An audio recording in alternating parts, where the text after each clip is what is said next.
Hi, Mr. Wildman. Do you want to explain the costume? Or? Yeah, I mean, in the week, obviously I couldn't make the press conference because Sam Riley was there, and I nearly couldn't make tonight, but I've made time to come, even though I've got plans. But I'm here, and that's why I'm wearing the costume.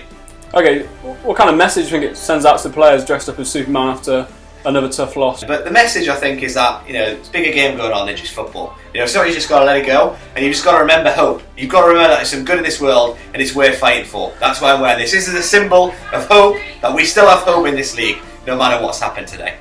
Okay, do you want to just talk a little bit about going out on the night of a loss? Is that something you encourage the players to do? Or? Yeah, I'm a man manager. I like to deal with every player individually. So however they want to deal with a loss, I really encourage that. But tonight, board games is my answer. I'm staying in on the night. I'm not going out. I'm wearing this. Board games for me is the solution tonight. So another tough loss, 3-2 defeat. Do you want to talk us through the goals? Yeah, bitterly disappointed from today. 3-2. Half time, we were 0-0. Even when the first half, the wind was crashing against us, we weathered the storm. Went in at the break at 0-0. They went through and scored, and then they took 2-goal advantage after Andrei Marinovsky, who's refereed us 3 times against St Albans, controversially gave him a free kick, a penalty which should have been a free kick, outside the box. All of their players were as defounded as us, is how he's given it 2-0. But we rallied. We showed heart. We showed fight. Ball came in, cross. Riley had a 5-yard header off the bar, came down, bounced off their keeper and went in. 2-1. There's hope. Then throw-in comes in, back to feet. Ball goes at Johnny Coleman. He turns, kills it into the bottom left corner. Jordan Henderson-esque. 2-2. But against the run of play, their right winger crosses it in, backstick. In between, the perfect cross between the centre-back and the right-back. Gets it, slots it in, 3-2. We go ahead, they bring on 3 defenders, and we try and get the win. Try and get the goal to take it to a draw. Doesn't happen. And unfortunately, we lose 3-2. And who's the man of the match? Yeah, unanimously both teams give it Johnny Coleman. Absolutely huge game from Coleman. Bossed that midfield. He did. Got a goal, but did so much more than that. Was winning flick-ons, was doing off-the-ball runs, was doing the donkey work. Fantastic performance from Coleman. But there was more than just him. That was exciting. Joe Mason had a great game in the centre mid. That was a fantastic decision to play him there. Neil Davenport was a rock at right back, and I think his best game of the season, which was fantastic. Jonas came on for his second appearance on grass. Fantastic stuff. Chris Peaks letting a third of the goals they did against St Albans last time. Really positive stuff. Riley was effective again. Could have gotten to the game a lot more, but it was great. So lots of positive performances all round. I'm not sure how much you follow what's going on in the media, Mr. Wildman, how much you read the papers, but there's a lot of people suggesting that perhaps you're no longer the right man for the job. How would you respond to this? Yeah, I would respond with that is utterly ridiculous and ludicrous. I've got full backing from the management team, and I've got full backing from the fan base. I'm not about the Facebook likes, I'm not about the Facebook views, but I'm telling you, I believe there's the widened fan base are behind us and the supporters. Most importantly, I believe in myself. I believe that right now we're on the right train, but the wrong tracks. Right now, we just need to switch onto those right tracks, and I believe the results will come. So we just got to remember, have hope, and just keep the faith. Keep the faith all the time. Thank you, Mr. Wildman. Is there any events coming up that are going to encourage the players to... Yeah, huge events. Next Friday, Sam Riley's birthday party. We're going to watch England against Scotland. And then the Friday after, we're at Beeston Hockey Club. There's an event called Game On, which I run as part of my role. It's a combination of my faith and also a combination of my love of sport. Coming together for a roadshow. Bit of seated volleyball, some quizzes, a little bit of a talk, and it's going to be a great night. 2 Fridays in a row, bit of off-the-field bonding. That would be brilliant. If you want to be there, that would be great. And next Saturday is also a bit of 5-a-side that Johnny Coleman's going to run as well. You can drop on the WhatsApp group for all the players. So they're very exciting events before the next game, which is in 2 weeks' time. Lots of time to prepare, lots of time to get ready for the game. Very confident we can get some results with the last 5 remaining fixtures before the Christmas period. Any other comments you'd like to make, Mr. Wildman? Anything else? Yeah, I mean, if you realise that Tyson Fury, he went dressed as Batman, and he later went on to beat Klitschko in a massive, massive battle. And we're on this right now. I'm not saying Tyson Fury's our robot, but what I am saying is we can draw inspiration from that. And I believe that we have got many Klitschkos ahead of us that we can defeat together. And I believe we can do that. There's always hope. Remember, there's some good in this world, and it's worth fighting for. If you weren't there this morning, here's the team talk. After the 9-0, we lost 9-0, but very famous person said this. I've missed 9,000 shots in my career. I've lost 300 games.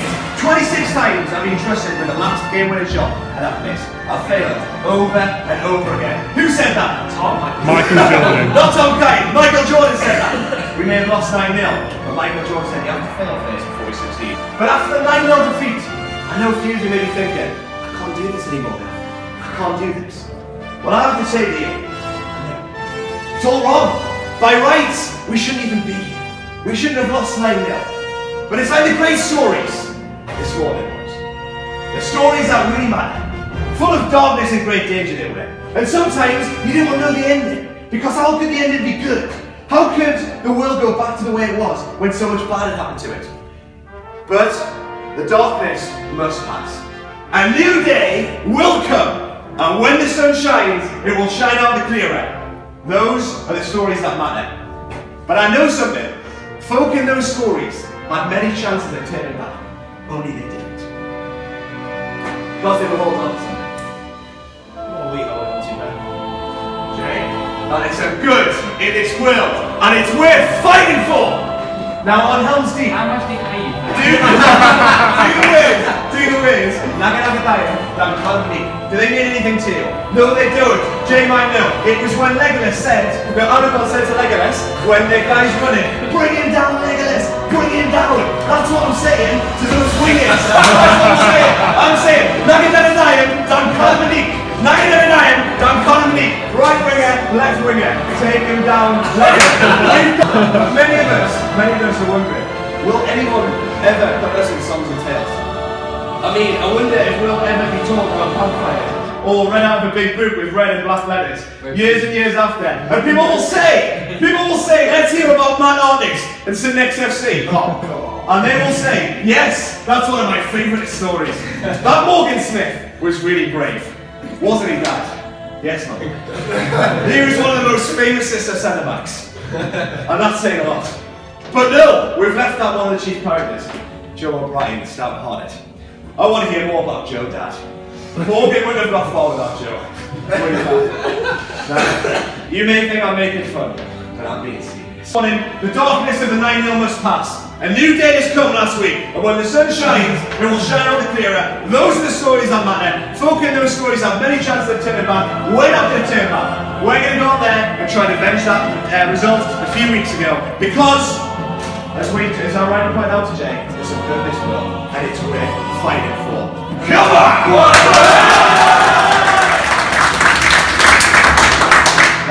And if you weren't there last week, here's some pictures from the paparazzi who were there. And they were there. Here's the pictures if you weren't there. And if you do want to come, any games in the future, you're more than welcome. It'd be fantastic to see you there. Thank you for your time, media. Any more questions? Yeah, just wondering if there's any other disgraced sports stars you model your team on. And I wouldn't say Tyson's a role model. You know, I'll say we draw strength from that. But I didn't look for him. But you know, we like a role model. Yeah, no, I didn't say role model. I'd say draw inspiration from. Okay. Yeah, inspiration. Thanks for your time, Mr. Wildman. The last thing I'd like to say, we do like to draw inspiration from good lids. You know, and today Alex Rainbow couldn't be there today.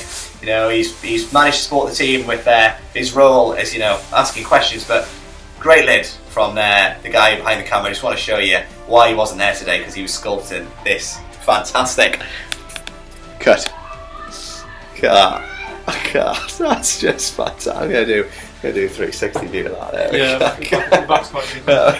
Yeah. Silence. I can completely understand why I wasn't there. Anyway, from me, the manager, and Alex Rainbow, the secretary, we'll see you very soon.